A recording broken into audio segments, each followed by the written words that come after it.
Hello everyone, welcome back to my channel. Today's video is going to be a project pan intro. I am in the midst of planning my 2023 project pans, and I really wanted to kind of go back to project panning roots. I have a lot of fun with my games and the roulette and all that, but I have done, 18 in 2018, 19 in 2019, 20 in 2020, blah, blah, blah. And those were really overwhelming. So I wanted to step back and try a classic rolling project 10 pan. Now, part of the reason why these larger year-long projects of this sort haven't worked for me in the past, one, I had too many products at a time. So I think 10 is going to be much better. But also, they often didn't allow for seasonal refreshes. I am someone who does her makeup quite seasonally. My skin tone changes quite drastically from the dead of winter to the midst of summer, etc. So I wanted to include seasonal makeup within my project pan while it's still being year long.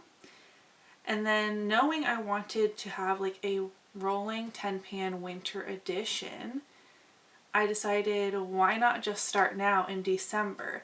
It will help give me a head start for my 2023 panning goals, but also still push for some, like a little bit of extra progress on my inventory before the end of the year, because there are a couple of gimme products in front of me that I know I wouldn't have used and gotten out before the end of the year if not for doing this right now. So it's a classic rolling project 10 pan. I am not going to do a complete refresh seasonally, but maybe I'd like to switch out a seasonal lipstick, or maybe I'm really needing a darker foundation or a glowier bronzer, whatever, if I feel that I want to. So I have 10 products in front of me that I'm going to start off with, again, in the month of December. So December, January, February. Then for March, I will make some tweaks and throw in some more spring products. Once again, I am over explaining myself. You guys know what I'm talking about. So let's hop into these products. I think the place to start that makes the most sense is with primer. So this is the Smashbox Photo Finish Primerizer. This is a great moisturizing primer that I love in the cooler months. I have many hydrating primers in my collection, but this is half gone, and it's only the mini. It is half a fluid ounce when it's new. I think if I used this almost every day, because it is a primer and moisturizer in one, so even on very light makeup days or no makeup days, I feel like I could use this and have this out and reduce my primer inventory by one.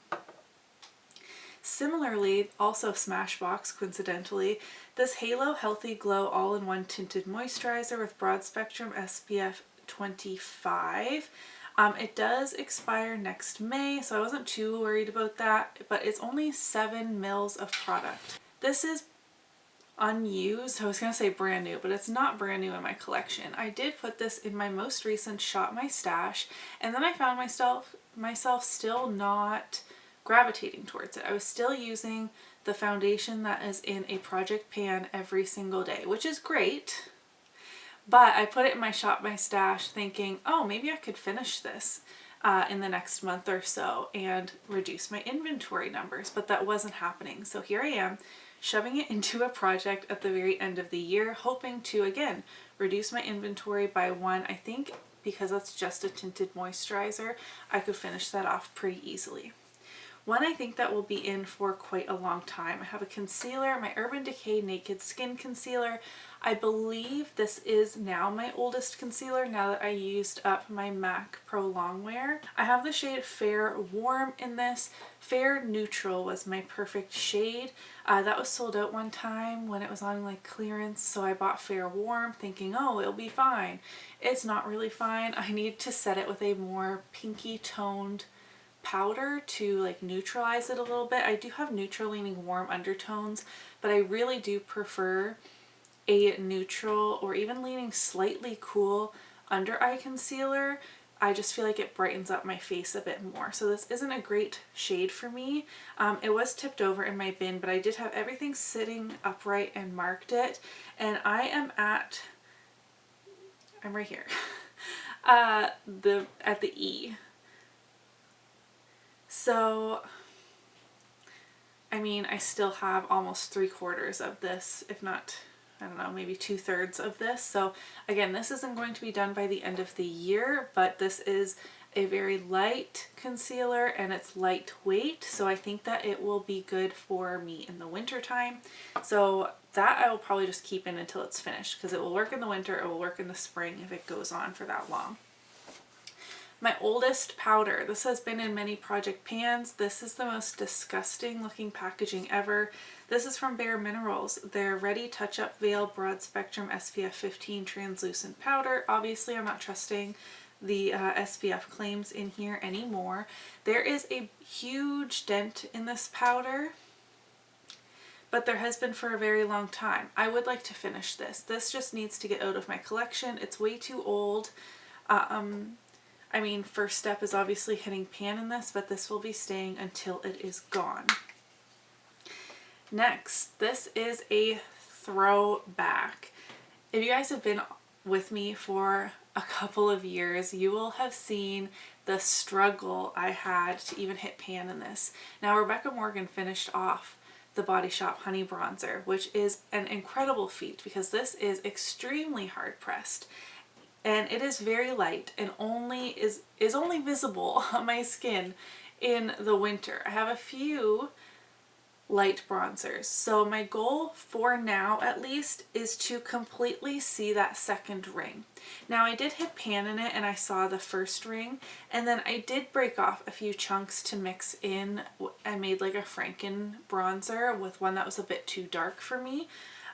So I can see the second ring a little bit along the edge there, but as I use it, obviously this will become more thin as well, more of a gentle slope, but I would like to see the full second ring. And then honestly, I will probably then crush up the rest of it for a Franken bronzer or add in some darker bronzer to this one so that I could use it for more months of the year. Like this only shows up on me in the dead of winter, which I'm not even at my pay list right now. So I don't know, I'm gonna have to build it up a lot. So we'll see where we go with this one. But after that, I'm thinking this will be a Franken product of some sort. Then I'm bringing in a Panner's Rite of Passage.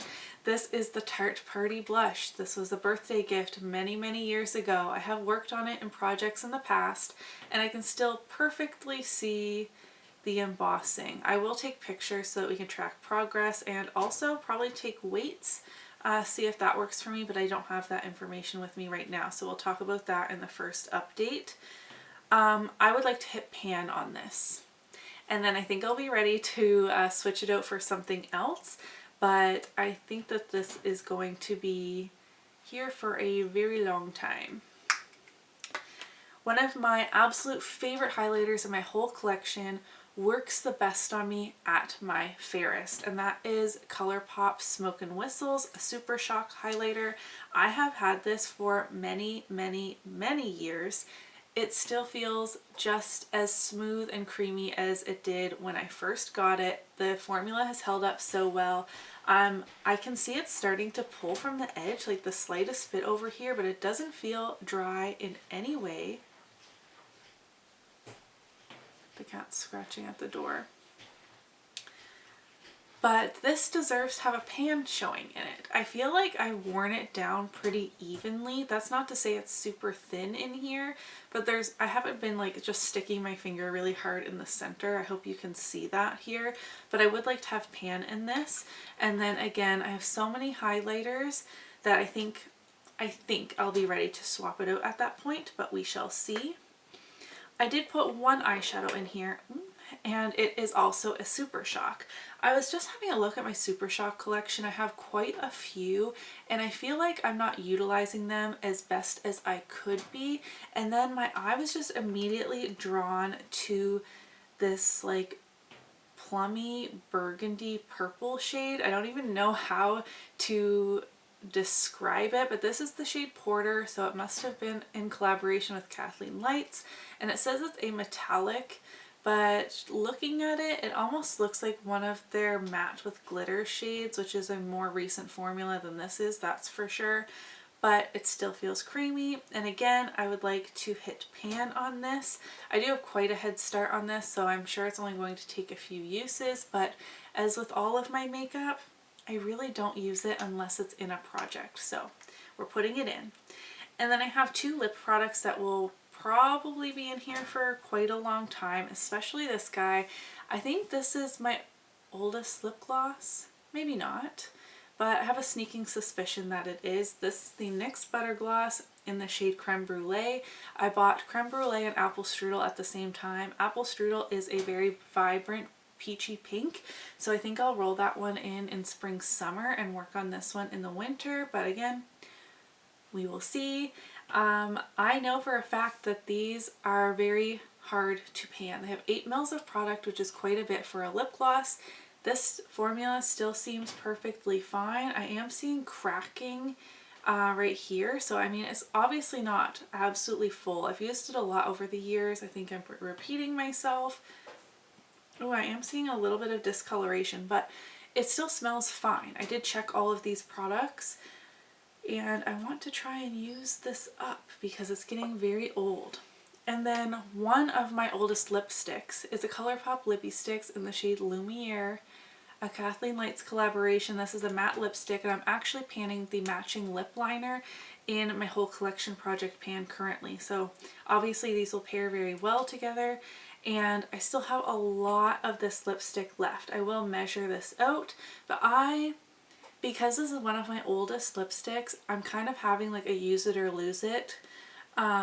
So this winter and then into fall and winter of next year as well, because I have another shade I bought at the same time that is very spring summer. I think I'm going to swap those out.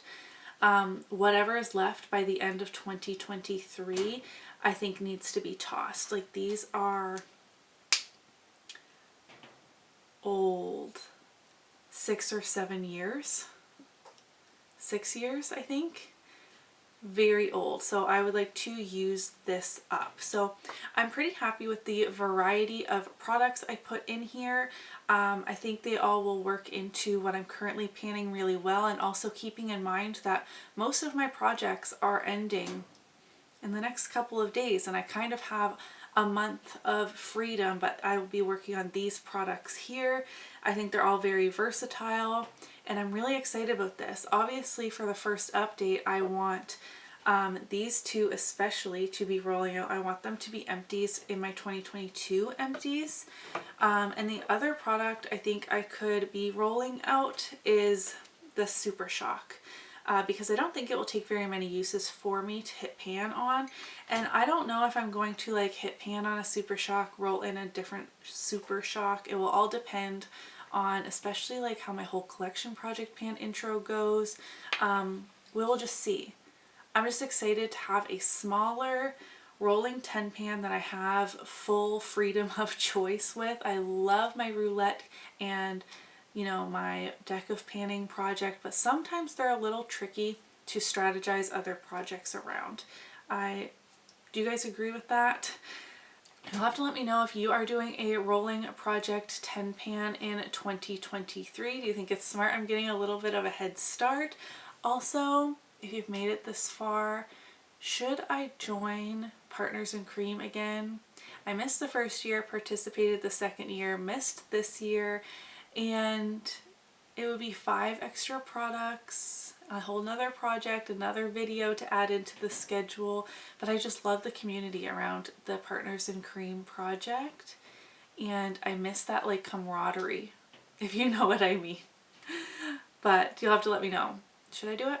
Should I not? I'm not sure. If you like this video, give it a thumbs up so that I know, and I'll see you in my next one. Bye!